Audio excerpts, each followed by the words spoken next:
Hey, welcome to TYT Sports and the Shot Clock. Ben Mankiewicz and Dave Rubin with you. On our NFL show, we played a great game, Jay Cutler or. Guys, you would, are there any people you would rather have Jay Cutler than? We're moving it to the NBA and the Shot Clock, and the question now, J.R. Smith or. But before we get into it, a terrific YouTube video put forth by Milford Jerome, which can't be a real person's name. What's the name of the channel, Jason? That's the name of the channel. That's the name of the channel. Yes, Oh, I thought the song is So Right. And the song is So Right on the ever popular Milford Jerome YouTube channel. With an option, it's my option to shoot or to pass. To score, you need to shoot. To score more, you need to shoot more. Hoops galore. My teammates be like, no, no, no, yes. I mean, the guy's pretty good. Yeah, that's good. I like Milford Jerome. Before we go any further, have all his albums. I want to be very clear about this, that I would rather have Jay Cutler on my basketball team than J.R. Smith. But now we did an earlier second question, was did the Cavs get better? And J.R. Smith, the Cavs did not want J.R. Smith, but they wanted him on Shumpert. They wanted the #1 pick so they could turn around and get a center and get some sort of rim protector, and they did it with Mozgov. So, and now you see, can J.R. Smith help? His first game in Cleveland without LeBron, playing the Rockets, up by 1 or 2, I think, heading into the fourth quarter, and then they got blitzed in the fourth quarter, and J.R. Smith made a difference. I mean, he put up 5 shots in 18 minutes and didn't score and was minus 11. That is a difference. He made it. He impacted that game. I see what you did there. He arrived in Cleveland with a bang. Yeah. All right, so J.R. Smith or, let's begin. J.R. Smith or Josh Smith? This is actually a tough one, and I know both of these guys are being piled on right now. You're not going to win with either one of them. They both are incredibly gifted. They both don't care about passing, don't particularly care about their teammates. Which one out of the two of them? I guess just maybe because of size, I'm going to give it to Josh Smith. I mean, J.R. Smith just can't shoot right now. Also, so that's part of it. I'm going to disagree. I'm going to go with J.R. Smith because J.R. Smith has, again, we're only a year and a half removed from him being the 6th Man of the Year, an award that he clearly deserved. Like, he made a difference. That Knicks team was stunning the whole year. That was a crazy ride for the Knicks. How did that end for them? Josh Smith has never met a contested two-pointer that he didn't crank up. Yeah. And the fact that the Pistons, I mean, it's a little weird and it can't continue, but the Pistons just became magical when he left. Brandon Jennings is one of the 5 best players in the league all of a sudden. Everybody's shooting well. They're dropping threes. Jody Meeks is back and hitting shots. And Andre Drummond is playing like a beast. And Greg Monroe. And all they did was say, you're fired. Yeah, and that's the guy that you're taking. And you're still taking J.R. Smith, despite that. Despite removing. No, that's Josh Smith. Sorry. No, I know. So you're... Which one did I take? Wait, who did he take? I took J.R. Smith. You took J.R. Smith, but then you're proving the reverse point by removing Josh Smith. Look how good this team got. Right, so I would take J.R. Smith before Josh Smith. Oh, he's making his point. You see, you take 2 guys of this caliber. They're both number 5. One's named Josh Smith, one's named J.R. Smith. It was difficult. All right, difficult. I got you. All right, what's next? So now we have Lance Stephenson or J.R. Smith. I'll go first here. Yeah. No question, Lance Stephenson, 1 year removed from being an impact player offensively and defensively. He's a disaster this year, but so is J.R. Smith. Well, I appreciate you not using any circular logic on that one, so I can agree with you and know what I'm talking about. Yes, absolutely, Lance Stephenson. I get it. He's having a rough year. This has not been a good fit. The guy has a tremendous amount of skill. He is still young. He'll find the right fit if it's not on this team. And also, he's not afraid of big moments. He's not afraid of getting in big players' faces, even if it doesn't work in the end, like last year in the playoffs.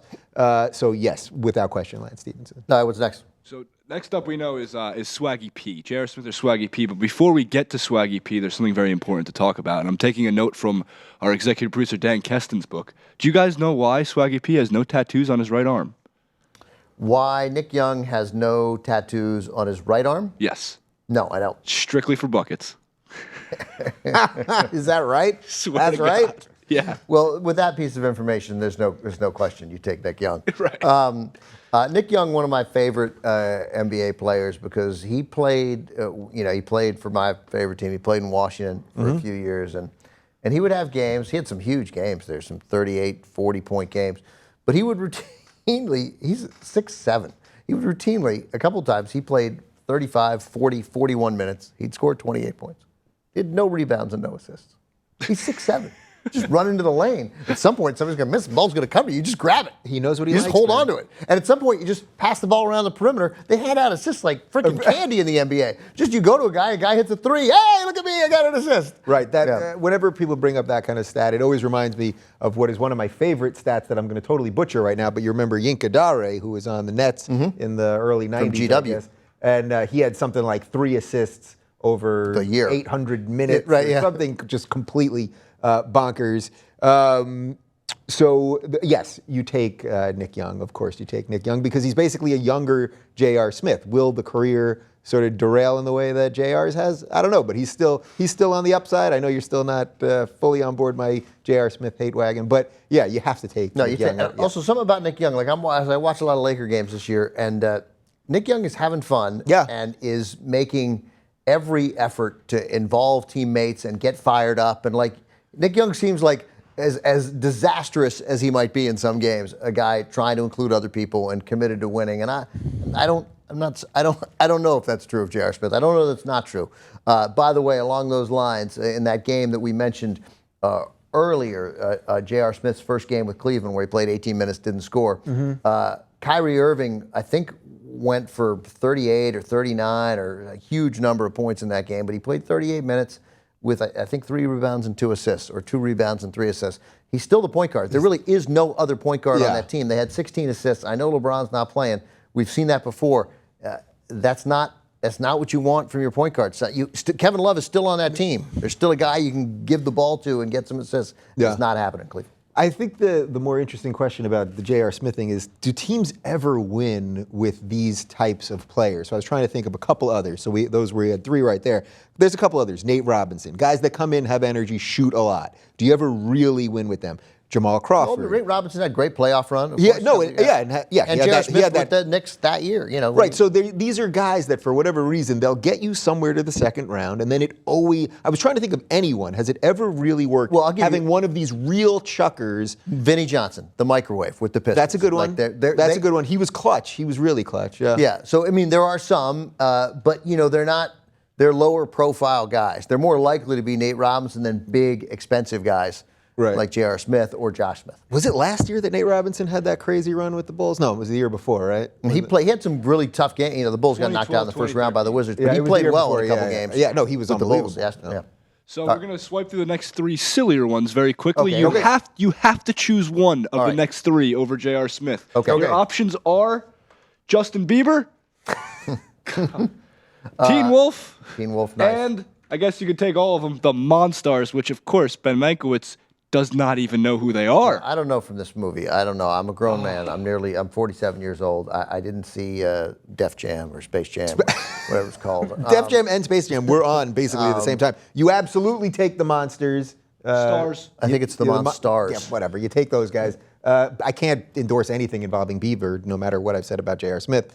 And the Teen Wolf, you go Teen Wolf. There's no doubt about that. Right. So before we go, does this Justin Bieber video change your mind?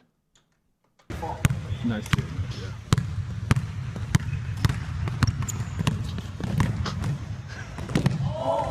Which one was Bieber? I mean, that's pretty good. Yeah, but that's how most people go through people's legs. They got it like you can see him. He's no Steph Curry. How about I tell you what, why don't you put the Bieber video where he urinates into the janitor's mop bucket? And then he tells a picture of Bill Clinton to go fuck himself. Yeah, that was great. He's a classy guy. He's good people. He's just a kid. Everybody just urinates into somebody else's workspace. It's just a kid being a kid.